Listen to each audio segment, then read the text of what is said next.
కేంద్ర ఆర్థిక శాఖ మంత్రి శ్రీమతి నిర్మలా సీతారామన్ గారు పార్లమెంట్లో బడ్జెట్ను ప్రవేశపెట్టారు. నిన్నటి రోజున ఎకనామిక్ సర్వే కూడా పార్లమెంట్లో ప్రవేశపెట్టింది. అటు ఎకనామిక్ సర్వే పరిశీలించిన ఈ బడ్జెట్ వివరాలు పరిశీలించిన రెండు విషయాలు మనకు అర్థమవుతాయి. ఒకటి, ఇది కార్పొరేట్ శక్తులకి అనుకూలంగా పెట్టిన బడ్జెట్. రెండోది, రాబోయే అసెంబ్లీ ఎన్నికల్లో వాటిని దృష్టిలో పెట్టుకొని బీజేపీ మిత్రులకు లాభం చేయడానికి పనికొచ్చే బడ్జెట్గా ఇది ఉంది. ఢిల్లీలో ఎన్నికల ఓటింగ్ జరగబోతుంది 3వ తేదీన. అక్కడ మధ్యతరగతిని ప్రభావితం చేయడానికి కొన్ని ట్రిక్కులు ఈ బడ్జెట్లో పెట్టారు. అలాగే రాబోయే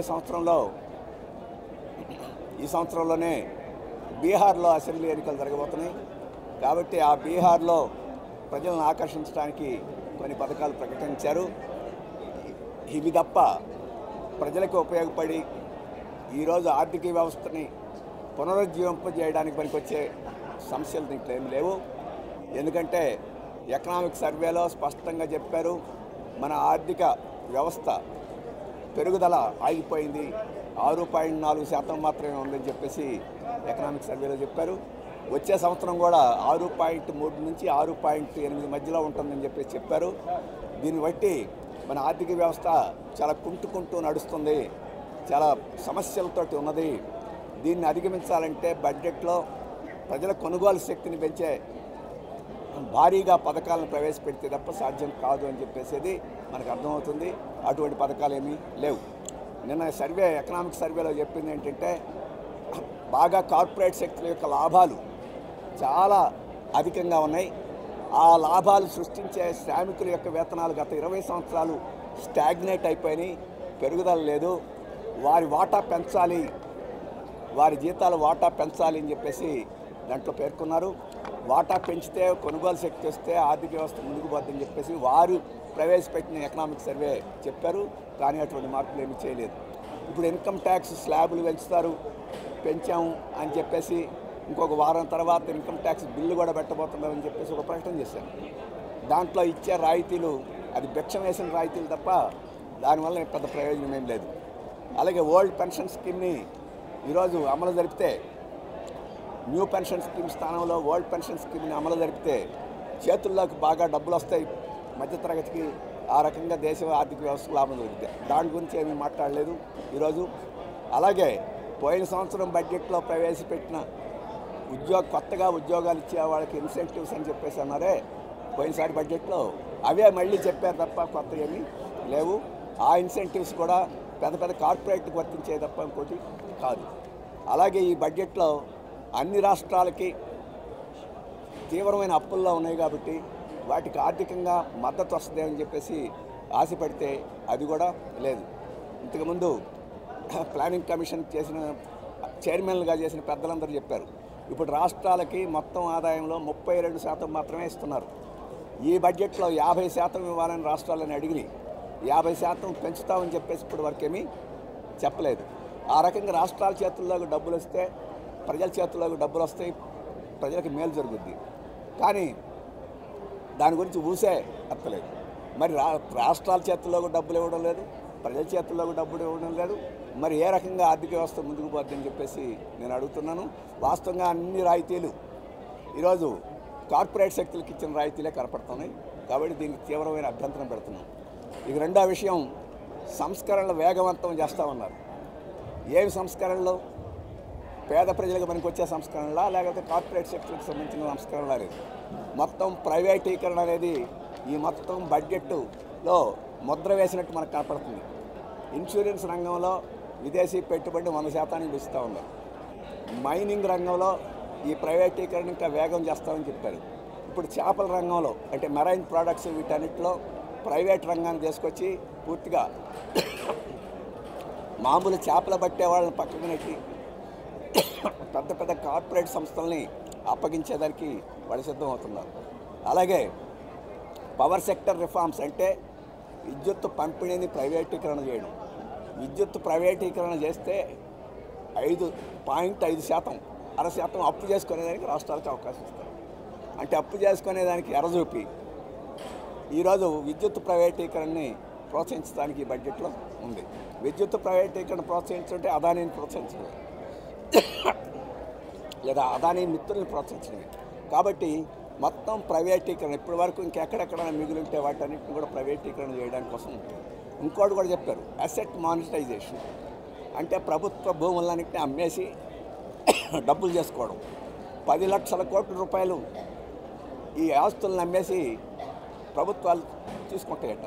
అంటే 10 లక్షల కోట్ల రూపాయలు మేర ప్రభుత్వ భూముల్ని అమ్మేసి అది పేదవాళ్ళకి ఇవ్వరు, కష్టజీవులకి ఇవ్వరు, వాళ్ళ ఇళ్ల స్థలాలకి ఇవ్వరు, వాళ్ళకి సాగుభూమి ఇవ్వరు. కార్పొరేట్ శక్తులకు మాత్రం అవి కొనుక్కొని వాళ్ళు లాభం చేసుకోవడానికి, రియల్ ఎస్టేట్ చేసుకోవడానికి మాత్రం ఇస్తారు. అటువంటి పద్ధతి దీంట్లో ఉన్నది. ఆ రకంగా ప్రైవేటీకరణ అనేది ఉంది. ఇక మూడో సంస్కరణ ఏం పెడుతున్నట్టు డీరెగ్యులైజేషన్. అంటే ఇప్పటి వరకు కొన్ని నిబంధనలు ఉంటాయి, ఇక ఆ నిబంధనలన్నీ ఎత్తేస్తారు. అంటే లేబర్ డిపార్ట్మెంట్ వాళ్ళు కార్మికుల జీతాలు ఇచ్చేట్టు చూడాలి, ఫ్యాక్టరీస్ డిపార్ట్మెంట్ వాళ్ళు, బాయిలర్ డిపార్ట్మెంట్ వాళ్ళు, ఈఎస్ఐ డిపార్ట్మెంట్ వాళ్ళు, పిఎఫ్ డిపార్ట్మెంట్ వాళ్ళు, ఇటువంటి వాళ్ళందరూ సౌకర్యాలు చూడటానికి ఉన్నారు. అటువంటి రెగ్యులేషన్స్ ఈ పెట్టుబడిదారులకు బాగా ఇబ్బందులు జరుగుతున్నాయట. వాటన్నిటిని ఇంకా పూర్తిగా డీరెగ్యులేట్ చేయడానికి ఈరోజు సలహాలు ప్రతిపాదనలు ఉన్నాయి. కాబట్టి ఇక స్వేచ్ఛగా ప్రజలను దోచుకోవడానికి వీలైన పద్ధతిలో దీంట్లో ఉన్నాయి. అందుకని దీన్ని మేము తీవ్రంగా వ్యతిరేకిస్తున్నాం. అలాగే మంచి మంచి మాటలు చెప్పారు తప్ప కేటాయింపులు మాత్రం ఏమీ లేవు. ఎందుకంటే ఆర్టిఫిషియల్ ఇంటెలిజెన్స్ని ముందుకు తీసుకెళ్తాం, స్కిల్ డెవలప్మెంట్ని ముందుకు తీసుకెళ్తాం, ఆధునిక విద్యని అభివృద్ధి చేస్తాం. ఇటువంటి అన్ని మాటలు మాత్రం ఉన్నాయి తప్ప వాటికి సంబంధించిన చేతలు దీంట్లో ఏం లేవు. అందుకని ప్రజలందరూ దీన్ని వ్యతిరేకించాలని సందర్భంగా మేము విజ్ఞప్తి చేస్తాం. ఆంధ్రాది మన రాష్ట్రానికి సంబంధించి ముందు లోను ప్రపంచ బ్యాంకు ద్వారా ఇప్పించేదాన్ని దీంట్లో మళ్ళా ఘనంగా చెప్పింది, సేమ్ రిపీట్ చేసింది. ఏవైతే రోడ్లు పోర్టులకు ఇంతకుముందు వచ్చినాయో ఆ దాన్నే మళ్ళీ రిపీట్ చేసింది. అదనంగా మన ప్రాజెక్టు కడప ఉక్కు ఫ్యాక్టరీ అత్యంత కీలకమైంది. రాయలసీమతో నెల్లూరుతో సహా మన పోర్టు కృష్ణపట్నం పోర్టుకి కడప ఉక్కు ఫ్యాక్టరీ లింకు చేస్తే మొత్తం ఈ ప్రాంతం అంతా అభివృద్ధి అవుతుంది.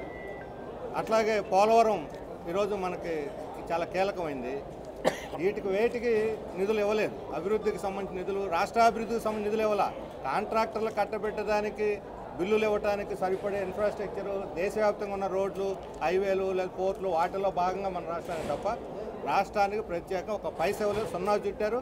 చంద్రబాబు నాయుడు గారు కేంద్రం యొక్క స్థితి చూసి దిగులుతో తలదించుకుంటారా, లేకపోతే ఢిల్లీ పోయి పోరాడి సాధించుకొస్తారో రాష్ట్ర ప్రభుత్వం దీని మీద తేల్చుకోవాల్సిన అవసరం ఉంది. మేము మాత్రం ఈ కేంద్రం యొక్క వివక్షతకు వ్యతిరేకంగా రాబోయే రోజుల్లో ఈ బడ్జెట్లో చూపించిన దానికి వ్యతిరేకంగా పోరాడతాం.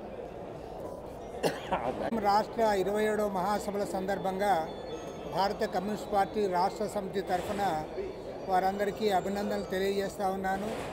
ఈ మహాసభల్లో జరిగే చర్చలు రాబోయే రోజుల్లో మన ఆంధ్ర రాష్ట్ర భవిష్యత్తుకు ఉపయోగపడతాయని చెప్పి, రాబోయే రోజుల్లో వామపక్ష ప్రజాతంత్ర లౌకిక శక్తుల ఐక్యతతో మరిన్ని పోరాటాలకు మేము సమాయత్తం కావడానికి, కేంద్రంలో రాష్ట్రంలో అధికారంలో ఉన్న ఎన్డీఏ ప్రభుత్వాన్ని వారి యొక్క ప్రజా వ్యతిరేక విధానాలకు నిరసనగా పోరాటాలు చేయడానికి కూడా ఈ మహాసభ చేసే తీర్మానాలు ఉపయోగపడతాయని చెప్పి ఆశిస్తున్నాను. ప్రత్యేకించి ఇవాళ పార్లమెంట్లో నిర్మలా సీతారామన్ గారు, కేంద్ర ఆర్థిక మంత్రి గారు, ఆమె బడ్జెట్ ప్రవేశపెట్టారు. చాలా బాధాకరమైన అంశం ఏమంటే ఇందులో అసలు మౌలిక అంశాల గురించి మాట్లాడలేదు. ఇవాళ దేశవ్యాప్తంగా పెద్ద ఎత్తున రైతాంగ పోరాటం జరుగుతోంది కనీస మద్దతు ధరల గురించి. ఆ విషయంలో ఒక్క మాట కూడా ఆమె నోటి నుంచి రాలేదు. నంబర్ 2, దేశంలో ఉన్న కోట్లాది మంది వ్యవసాయ కూలీల పేదల యొక్క గ్రామీణ పేదల యొక్క స్థితిగతులు ఇవాళ గ్రామీణ ఉపాధి హామీ పథకం పైన ఆధారపడి ఉన్నాయి. దానికి ఏమాత్రం కూడా ప్రాధాన్యత ఇవ్వలేదు. బడ్జెట్లో ఏదన్నా ఒకటి మేలు అంటే అది మిడిల్ క్లాసు, ముఖ్యంగా ఇన్కమ్ ట్యాక్స్ వాళ్ళ కట్టే వాళ్ళకి 12 లక్షల రూపాయల వరకు ఆర్థిక పరిమితి పెంచారు. అదొక్కటే స్వాగతించాల్సిన అంశము. అదేవిధంగా ఆంధ్ర రాష్ట్రానికి సంబంధించి కూడా పోలవరం ప్రాజెక్టుకి గతంలో ప్రకటించిన నిధులే చెప్పారు తప్పితే మీ అమరావతి రాజధాని గురించి చెప్పలేదు, విశాఖ స్టీల్ ప్లాంట్ గురించి మాట్లాడలేదు. కాబట్టి ఏమంటే ఇవాళ ఆంధ్ర రాష్ట్రానికి వాళ్ళు మళ్ళీ మొండి చేయి చూపారు తప్ప ఏమాత్రం కూడా ప్రాధాన్యత ఇవ్వలేదు. అదేవిధంగా ఇవాళ కార్పొరేట్ ఊడియం చేసే పద్ధతుల్లో వారి ఆస్తులు పెంచే పద్ధతుల్లో ఈ బడ్జెట్ ఉంది తప్ప గ్రామీణ పేదల గురించి, గ్రామీణ ప్రాంతాల్లో వ్యవసాయం చేస్తున్న వ్యవసాయదారులు, రైతుల గురించి కూడా ఈ బడ్జెట్ ఏమాత్రం కూడా ప్రాధాన్యత ఇవ్వలేదు. కాబట్టి ఏమంటే ఇది నరేంద్ర మోడీ ప్రభుత్వం కేంద్రంలో అధికారంలోకి వచ్చిన తర్వాత మళ్ళీ చెట్టెక్కాడంటే అటు మళ్ళీ చెట్టెక్కినట్టు మళ్ళీ బడ్జెట్ ఆమె ప్రవేశపెట్టింది తప్పితే ఈ బడ్జెట్ ద్వారా సాధారణ ప్రజలకు కానీ మధ్యతరగతి ప్రజలకు కానీ ఎవరికి ఉపయోగపడింది లేదు. గ్రామీణ ప్రజలను విస్మరించారు, ఆంధ్ర రాష్ట్రాన్ని పక్కన పెట్టారు. బీహార్ రాష్ట్రంలో అసెంబ్లీ ఎన్నికలు రాబోతున్నాయి కాబట్టి ఆర్థిక మంత్రి గారు బీహార్ రాష్ట్రాన్ని మాత్రం పదే పదే ప్రస్తావన చేశారు. అన్నిటికంటే బాధాకరమైన అంశం ఏమంటే వీళ్ళు రిచ్ వైపు చూస్తూ ఉన్నారు. అన్ని విమానాశ్రయాలు, విమానాలు, అన్ని అంతరిక్షాలు ఇవే చెప్తా ఉన్నారు తప్పితే కింద డౌన్ బిలో ఎవరైతే ఉన్నారో వాళ్ళను మర్చిపోయారు. కాబట్టి ఈ బడ్జెట్ని వ్యతిరేకంగా వామపక్ష పార్టీలు దేశవ్యాప్తంగా కూడా నిరసనలు తెలియజేస్తూ ఉన్నాయి. ఆంధ్ర రాష్ట్రంలో కూడా మా నిరసన కార్యక్రమాలు ఉండబోతున్నాయి.